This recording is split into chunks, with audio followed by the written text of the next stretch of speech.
Where are we? Are you surprised?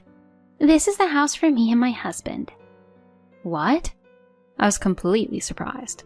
To be honest, the house was too luxurious that it didn't suit my in-laws. Well, my in-laws are free to define their own happiness however they want, so I can't really say anything about it. I'm happy for you. I'm glad you two get to enjoy life like this. Yes, I'm really happy. Now then, Sasha, let's get down to business. I'm counting on you to pay the loan. Huh? What on earth are you talking about? Because you're paid well, right? Then you can at least pay the loan, right? There's no way I'm going to pay that. Why not? If you thought of us, you would pay it. Wouldn't you? No, I'm sorry, but this doesn't make any sense at all. How much is the loan anyways? It's a 15-year loan, $2,000 per month. Excuse me? That's even more impossible. This is just unacceptable. What in the world are my parents-in-law thinking? It is unbelievable of them to try to collect that much money from me. My name is Sasha. I'm 30 years old and I work at an international company. When I was a student, I studied hard and was able to go to a prestigious, well-known university. And because of that, I was blessed with a job and was able to work for a major foreign affiliated company. After that, I spent very busy days at work.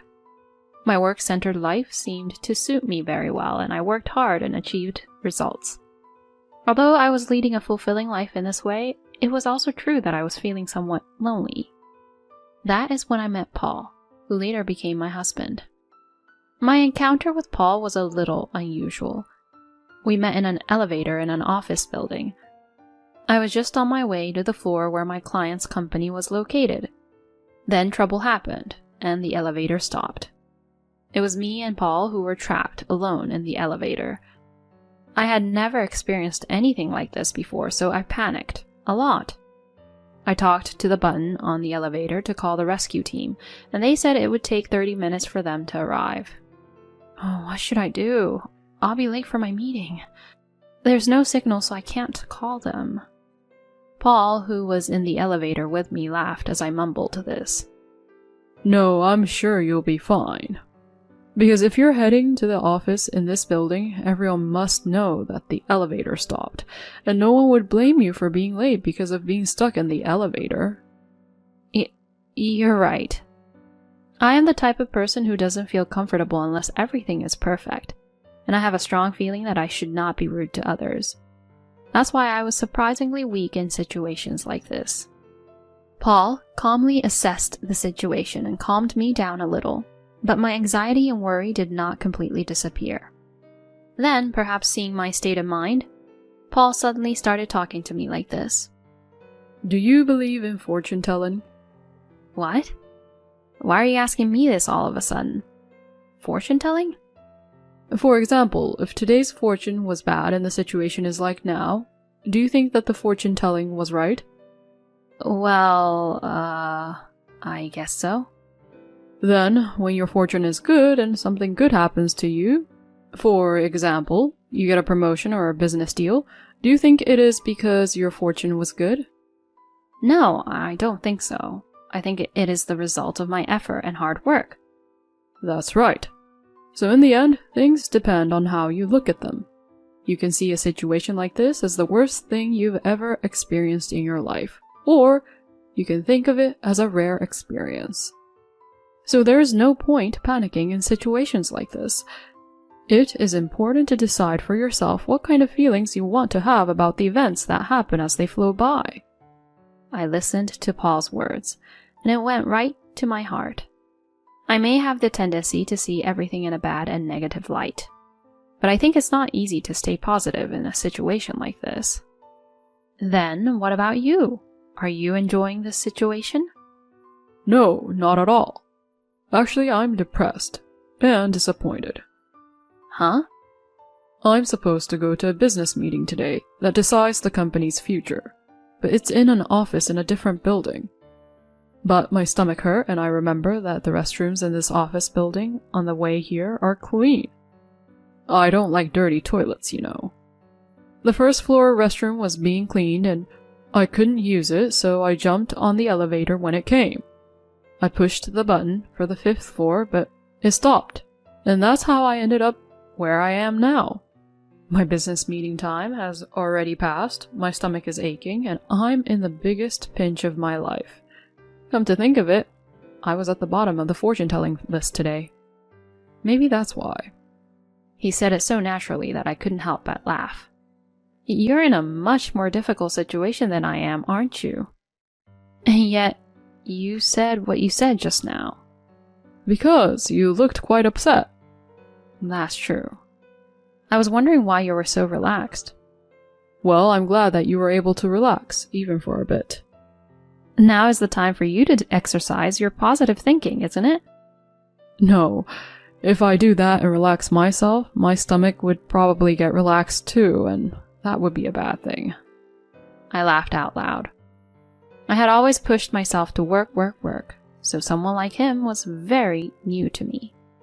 Soon after, the rescue team arrived. Thank you very much. Thanks to you, I didn't panic. No, but I can't take it anymore, so can I go to the bathroom? Please do so. I'm sorry for holding you back.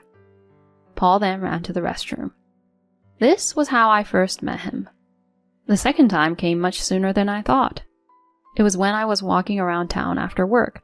I spotted a man selling paintings on the street. I was looking at the paintings lined up, thinking that they were unique but somehow fascinating. If there are some other sceneries or anything you would like to see, I'll paint them for you. A man sitting cross-legged in front of me said so, and I looked at him. Oh, you're... Huh? Did we meet somewhere already before? See, about 2 weeks ago, we were trapped together in an elevator. Oh, you're from that time. What are you doing here? No, that's my line. I was surprised to see you selling your paintings on the street. Do you do this kind of activity as a hobby? Oh no, I got fired from my last company. What?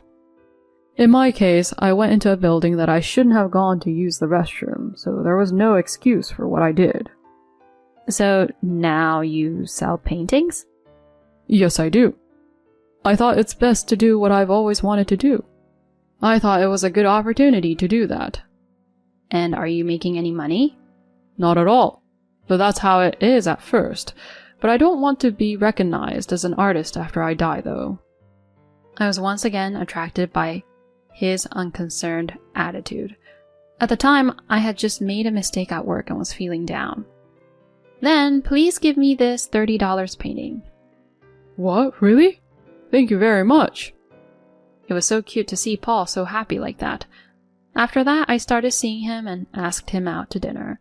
Then I confessed my feelings for him and we started to go out. He had already cancelled his lease and was moving from one friend's house to another, so I invited him to my house to live with me. He was a very good cook and did perfect housework, allowing me to concentrate on my work to the best of my ability. Apparently, the fact that he was able to move from one friend's house to another was rather useful because he was doing housework at a housekeeper's level. He was really easy to live with because he usually had a laid-back personality that really helped me relax as well. I didn't want to let him go, so I proposed to him, which I never thought I would do. He was surprised, but when I told him how I felt, he accepted my proposal. We got married and had a happy family. But there was one problem. And that was my husband's parents, Lily and Jason. Both of them didn't bully me or anything, but they were surprisingly greedy. Hey, Sasha, I want this brand bag. I want this motorcycle. What? But I don't know what to say. Huh? Because you work for a major international company. Of course, you'd gift your parents these kind of things, right? No. Why should I even gift you these things? We're the parents. It's a child's duty to gift these things to the parents to show how grateful you are to us. No, I'm just your son's wife. You also become our child when you get married to our son. Don't be stingy. Just buy them. But we gave you gifts for Mother's Day and Father's Day last time, didn't we? I don't care when or how many gifts you give. You can give gifts anytime you want, right? No, my savings are decreasing too, so... It will be fine. Sasha, you earn enough money anyway. There were many times when Lily and Jason persistently made requests like this, and I ended up buying them their gifts. I was indeed troubled, but I also wanted to get along with them because they were my husband's parents. So I couldn't really talk to my husband about it. Then one day my parents-in-law did something outrageous. Sasha, I want to show you something today. Huh? What is it? That's something you'll have to wait and see. With that, my in-laws took me somewhere in their car. My husband had just gone out with his friends. I was anxious to see where they were taking me. Then we stopped in front of a house in an upscale residential area. Where is this? Are you surprised? This is our new house where Jason and I will live from now on. What? I was surprised. To be honest, it is a very luxurious house that doesn't really suit my parents-in-law. I didn't think Jason and Lily would be able to afford the rent with the money they earn. Wow, you two made a bold purchase, didn't you? Yes, it was.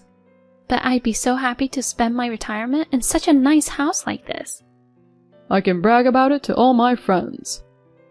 Well, my in-laws are free to define their own happiness however they want, so I can't really say anything about it. They have always come to visit us at our apartment, so if they buy a new house for themselves, they may have less chance to come here. That might be a good thing. Then I'd have more time with my own husband.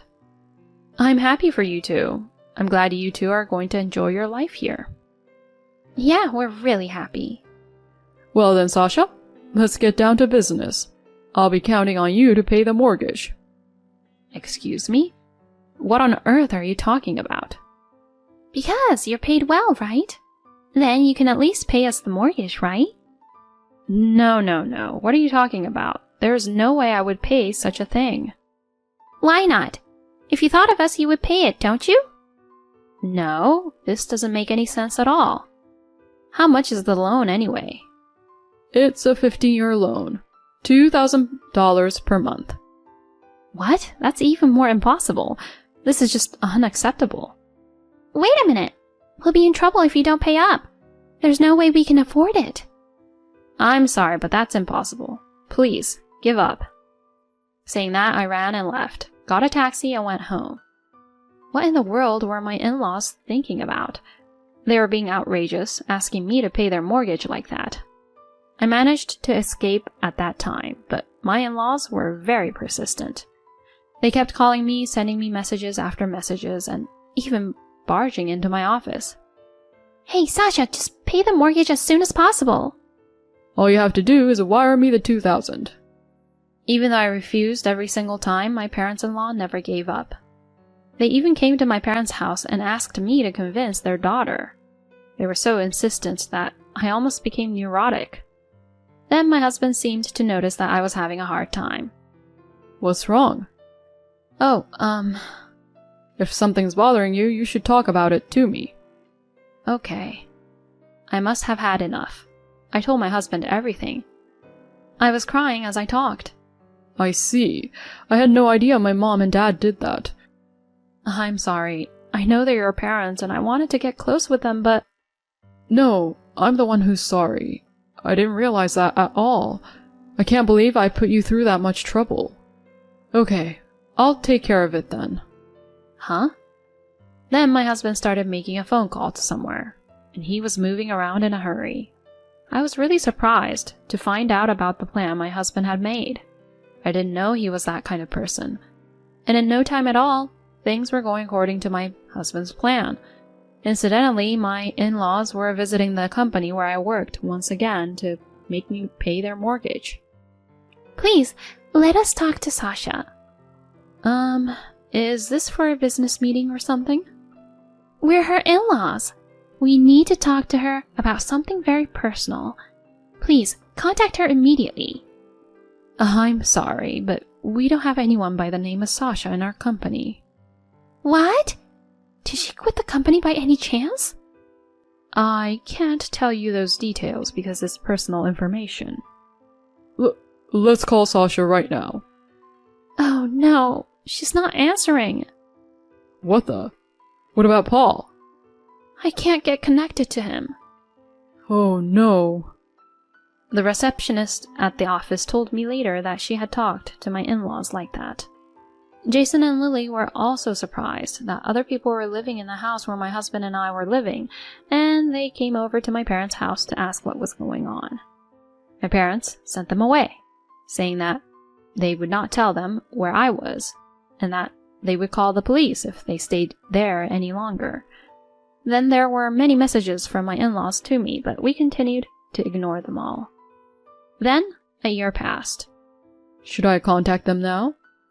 With that, my husband replied to my in-laws. Are you two okay? Then the message was immediately read, and we got a phone call from them. Paul, where are you right now? We're in a serious situation here. You guys bought the house all on your own, didn't you? I mean, I won't forgive you for trying to make Sasha pay for your mortgage.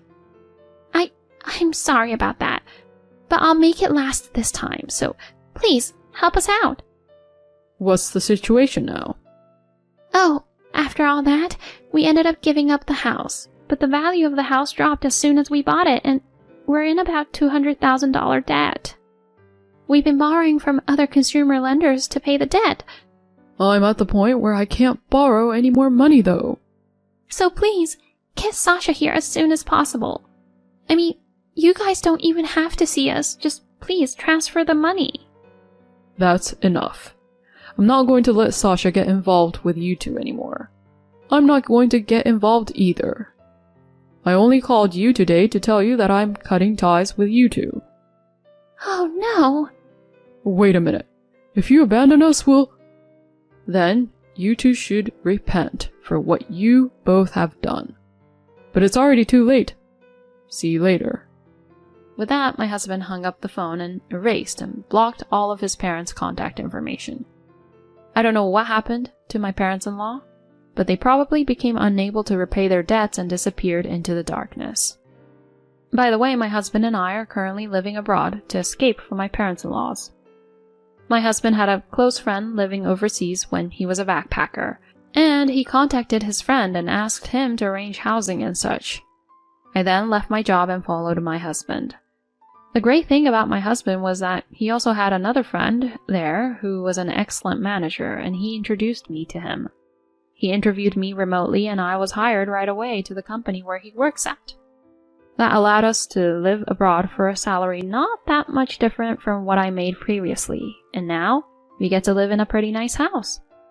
Furthermore, my husband was selling his paintings on the streets there as well, and he was able to get them placed in a local museum, which allowed him to bring in quite a bit of income from his paintings. He now earns as much as I do, and we are quite well off. And now I have given birth to a child, and our family of 3 is living happily. It's crazy that Jason and Lily were even trying to collect their mortgage from Sasha. They both deserve what they got. By the way, Sasha's husband is an amazing guy. It sounds like Sasha would never get tired of spending every day with a guy like him. I wish Sasha a happy life with her family in the future. Thank you for watching until the end. If you enjoyed the video, please subscribe to our channel. See you in our next video.